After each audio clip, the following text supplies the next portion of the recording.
अस्सलाम वालेकुम नाज़रीन, आखिरकार शीरीन मज़ारी का भी इंटरव्यू मंजर आम पर आ गया, जिसमें उन्होंने बताया कि किस तरह से जुल्म जबर के जरिए उनसे पीटीआई को छोड़ने के लिए और इमरान खान को छोड़ने के लिए मजबूर किया गया और उनके साथ इस दौरान क्या क्या बीती, आखिरकार वो क्यों डट कर खड़ी ना रह सकी। उन्होंने इस बारे में इंटरव्यू दिया। आइए पहले उनकी गुफ्तगू सुनते हैं, फिर इस पर बात करते हैं। कहाँ थी आप ये मई 2023 से आज तक? आप जो है वो चिल्ला पे थी। पहली बात, मुकदमात कोई ख़त्म नहीं हुए, बल्कि एकदम से और भी बढ़ गए हैं पिछले 3-4 महीने में। कहाँ पे? मैं घर पे थी, मैंने बिल्कुल प्रेस कॉन्फ्रेंस की थी, करवाई गई।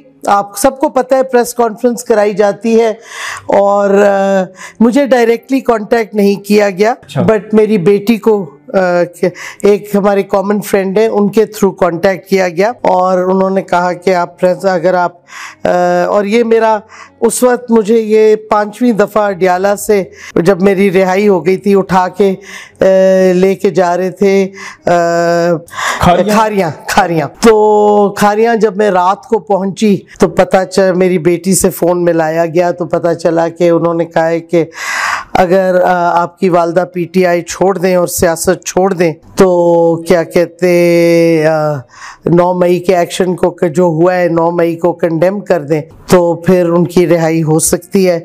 अदरवाइज फिर जैसा आप क्या कहते हैं इन्फोर्स डिसअपीयरेंस के केसेस लड़ रहे हैं तो आप अपनी माँ का भी लड़ लीजिएगा। अच्छा। हाँ, तो आप याद रखें कि ये धमकी थी जो भी था। आप इतने नाइव नहीं है, अक्लमंद हैं। और ये याद रखें, इम्पोर्टेंट बात है कि मैं और मेरी बेटी अकेले थे इस घर में।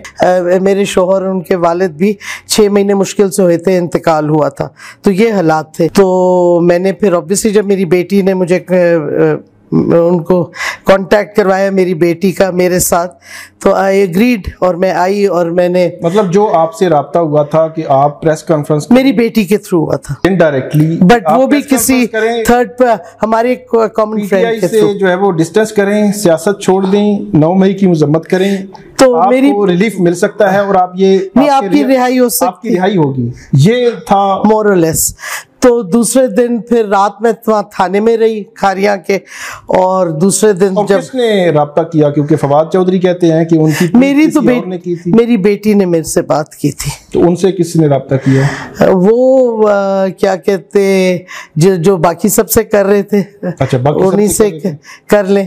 मैंने ज्यादा पूछा नहीं, बट इतना पता था कि जिन्होंने करनी थी कि बात की। अच्छा, कौन सा और जब आप देखे मैं आई, मैंने प्रेस कॉन्फ्रेंस में मैंने बड़ी क्लियरली कहा कि हमारा तो कभी मौकफ ही नहीं रहा वायलेंस का। आपको पता है पीटीआई के प्रोटेस्ट में फैमिलीज भी आती थी, सारा कुछ होता था। तो आपने अचानक पीटीआई जो है वो डिसमिस कर लिया, तो लोग अफसरदा थे, तो आप भी अफसरदा थी? बिल्कुल अफसरदा थी। और पूरा जो हुआ, देखिए आप भूल गए होंगे 2022 में भी मेरे अबडक्शन हुई थी सड़क पे से दिन दिहाड़े। वो उस वक्त जस्टिस अथर मिर्ला चीफ जस्टिस थे, उन्होंने ऑर्डर पास किया कि मुझे पेश किया जाए कोर्ट में। तो मेरे साथ पहले भी ये हादसा हो चुका था और अफसरदा बिल्कुल थी। और उस वक्त मैं जब उसके बाद मैंने बस एक व्हाट्सएप मैसेज खान साहब को किया कि I am very sorry, I had to do it, I hope you'll understand. क्योंकि मैंने कहा मेरी बेटी अकेली है ना, बाप का साया है उस पर, और मुझे हैड नो चॉइस। खान साहब ने डायरेक्टली नहीं, मैंने खान साहब को डायरेक्टली व्हाट्सएप मैसेज किया। उन्होंने मुझे उस वक्त बिल्कुल मैसेज किया कि आई अंडरस्टैंड, तुम अपना ख्याल रखो, एंड दैट वाज इट। वो आखिरी राब्ता था। हाँ बिल्कुल। उसके बाद खान साहब अरेस्ट हो गए। आपकी 2-3 दफा घर से गिरफ्तारी हुई, तो गिरफ्तारी के वक्त गिरफ्तार करने वाले कौन थे? देखिए मेरी घर से एक्चुअली 2 दफा हुई, बाकी अडियाला से 3 दफा हुई। तो इधर जो आए थे, पहली दफा इस्लामाबाद पुलिस आई थी और उन्होंने दरवाजे तक घुस गए थे, दरवाजा नहीं तोड़ा था। जो मुझे अभी तक ट्रॉमा है वो मेरी गिरफ्तारी का नहीं है, लेकिन जो उन्होंने मेरी बेटी के साथ जिस तरीके से किया, जब हम 2 अकेले थे, दरवाजा तोड़ के घसीट के ले गए, हालांकि वो रेजिस्ट नहीं कर रही थी। उसने कहा मुझे कपड़े पहनने दो रात के। वो उसी तरह घसीट के जो ले गए ना, और उस वक्त मैंने इस्लामाबाद पुलिस की 2-3 खवातीन थी, मर्द सारे नामालूम थे, मतलब इस्लामाबाद पुलिस वाले कोई वर्दी में नहीं थे, काले कपड़ों में वही जो यूं करके। तो वो जो था ना वो बिल्कुल अनएक्सेप्टेबल। चादर चार दीवारी का तो कॉन्सेप्ट ही ख़त्म हो गया। बट मुझे दूसरी दफ़ा मैं हाई कोर्ट से वापस आई हूँ, जब कोर्ट का ऑर्डर था कि इनको बिल्कुल कोई गिरफ्तारी नहीं होगी कोर्ट के परमिशन के बगैर। वो ऑर्डर हमारे पास था, मेरे वकला यहीं थे, हम घर आए, चाय पी रहे थे, हम अपनी तरफ से सेलिब्रेशन कर रहे थे। पंजाब पुलिस आई, इस्लामाबाद पुलिस के साथ घर के अंदर घुसी, और क्या कहते, मैं इस वक्त शावर में थी, वो कोशिश कर रही कि मेरा दरवाज़ा तोड़े, गुस्ल खाने का हाल देखे। वो फिर रोका लोगों ने कि भाई वो निकल आएंगी अभी। और हमारे वो वीडियोस हैं, मेरे लॉयर उनको दिखा रहे हैं कोर्ट का ऑर्डर। इस्लामाबाद पुलिस ने बेसिकली कहा दफ़ा दूर हो, कोर्ट का ऑर्डर क्या होता है, और वो पंजाब पुलिस के हवाले मुझे कर दिया। तो मैं अपना छोटा सा बैग पैक करके चली गई उनके साथ। अच्छा, आप जो जुडिशल कॉम्प्लेक्स है इस्लामाबाद का, वहाँ कमरे अदालत से निकल रही थी तो एक वीडियो सामने आई जहाँ पे आपने विक्ट्री का निशान बनाने की कोशिश की, तो ईमान ने आपको रोक दिया। ये क्यों रोका? उसने कहा खाम खा फिर प्रॉब्लम बनेगा आपने, हालांकि उसके बाद गिरफ्तारी तो होनी थी, वही हुई जो पंजाब पुलिस फिर आई। जेल में आपको कैसे रखा? वो मैंने विक्ट्री साइन इस वजह से दिखाया बिकॉज इस्लामाबाद पुलिस हमें ना हमारे लॉयर्स को कांटेक्ट करने दिया ना कुछ। विमेन थाने से सुबह मुझे और सेनेटर फलक नाज को ले गए, और ये पहला दिन था जुडिशल कॉम्प्लेक्स का, और उधर कोई नहीं आया। तो कर दिया। तो जज साहब आए, तो मैंने कहा ये क्या चार्जेस है, ना मैं FIR दिखाई ना मैं लॉयर्स। तो जज साहब ने वो हटा के फिर हमने कहा कि आप हमें फ़ोन करें, हम अपने लॉयर्स को फ़ोन करें, मैं अपनी बेटी को करूं, ये तो पुलिस वाले हम आपके कोर्ट से निकलेंगे तो अरेस्ट कर लेंगे। फिर उन्होंने ऑर्डर दिया, फिर फ़ोन हमने किया और उन्हें कोर्ट का कमरा बंद कर दिया ताकि पुलिस अंदर से हमें ना घसीटे। इस किस्म के हालात हैं इस्लामाबाद पुलिस के।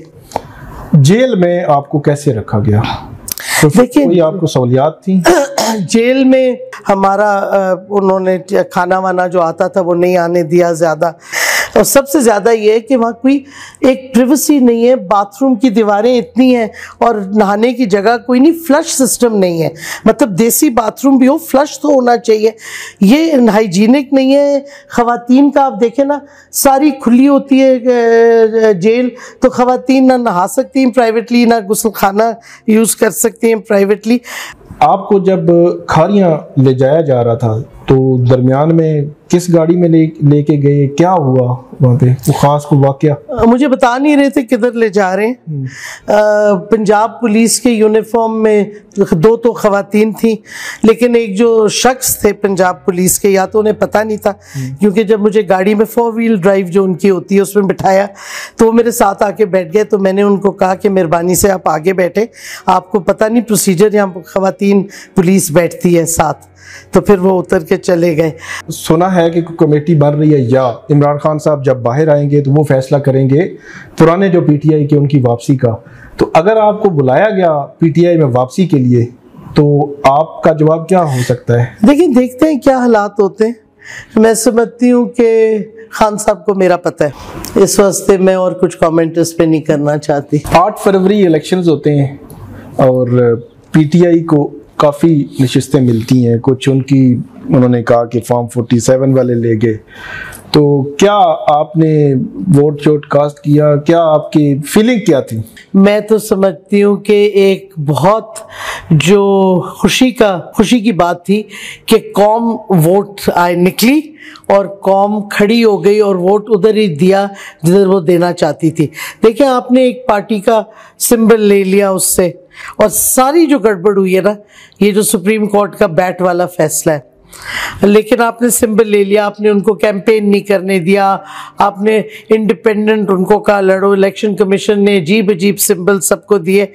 ये कौम की ग्रेटनेस है कि वो फिर भी उन्होंने वोट उधर ही डाला। नाज़रीन, आप अंदाजा कीजिए कि एक उम्र रसीदा खातून जिसका शोहर का इंतकाल कुछ अर्सा पहले ही हुआ हो, उसके बेटे और बेटियों का उसके अलावा कोई ना हो और वह खुद भी बीमार हो, इसके बावजूद वो डट कर खड़ी रही। जहाँ तक हो सका उन्होंने इमरान खान और PTI का साथ दिया। फिर उसको धमकियां मिलने लगी, ब्लैकमेल किया जाने लगा, उसकी बेटी के थ्रू उसे ब्लैकमेल किया गया। उसकी बेटी को धमकियां दी गई कि जिस तरह वो बाकी गुमशुदा लोगों के केसेस लड़ती है, बिल्कुल उसी तरह वो अपनी वालिदा का भी गुमशुदगी का केस लड़ेगी और इसलिए वो अपनी वालिदा को पीटीआई और इमरान खान को छोड़ने के लिए मजबूर करे। नाज़रीन, आपने देखा होगा जब शीरी मज़ारी को शुरू में गिरफ्तार किया गया तो उन्होंने विक्ट्री का साइन बनाया। तब शीरी मज़ारी बिल्कुल नहीं चाहती थी कि वो इमरान खान और पीटीआई का साथ इस मुश्किल हालात में छोड़े, लेकिन इंसान अपनी औलाद के सामने मजबूर हो ही जाता है। वो खुद भी उम्र रसीदा खातून है, बीमार भी है और शोहर भी सर पर नहीं है, तो इस वजह से इंसान कब तक जुल्म जबर और फिरौनियत के सामने टिक सकता है। लेकिन नाज़रीन, दूसरी तरफ ये भी हकीकत है कि यास्मीन राशिद इनसे भी ज्यादा उम्र की है, बीमार भी है, कैंसर सर्वाइवर भी है और बुजुर्ग है, लेकिन आज भी उन्होंने इमरान खान और पीटीआई का साथ नहीं छोड़ा। उन्होंने अवाम को और पीटीआई को धोखा नहीं दिया। नाज़रीन, ये इंसान पर मुनहसर करता है कि इंसान में कितने जिगरे और दिल का मालिक है और उसमें कितनी हिम्मत है। जितनी हिम्मत यास्मीन राशिद ने दिखाई है उतनी हिम्मत पीटीआई के बहुत सारे लोगों में नहीं थी, जैसे कि सदाकत अली अब्बासी, उस्मान डार और फवाद चौधरी वगैरह। यास्मीन राशिद इन सबसे ज्यादा दलेर और बहादुर खातून निकली, जिन्होंने मर्दों से भी ज्यादा हिम्मत और बहादुरी का मुजाहरा किया। शायद शीरी मज़ारी में हिम्मत ही इतनी थी जितना उन्होंने बर्दाश्त किया, उसके बाद उन्होंने पीटीआई और इमरान खान को मजबूरन छोड़ दिया। लेकिन नाज़रीन, सबके बावजूद शीरी मज़ारी ने इमरान खान और पीटीआई के खिलाफ कोई भी बयान नहीं दिया, जैसा कि फिरदौस आशिक अवान और फयाजुल हसन चौहान जैसे मुनाफिकीन ने किया। अभी इमरान खान पर डिपेंड करता है कि वो जेल से बाहर आने के बाद किन लोगों को वापस पार्टी में लेना चाहेंगे। नाज़रीन, आपकी इस बारे में क्या राय है, कमेंट में जरूर बताइएगा। अगली वीडियो में मिलते हैं, तब तक के लिए अल्लाह हाफ़िज़।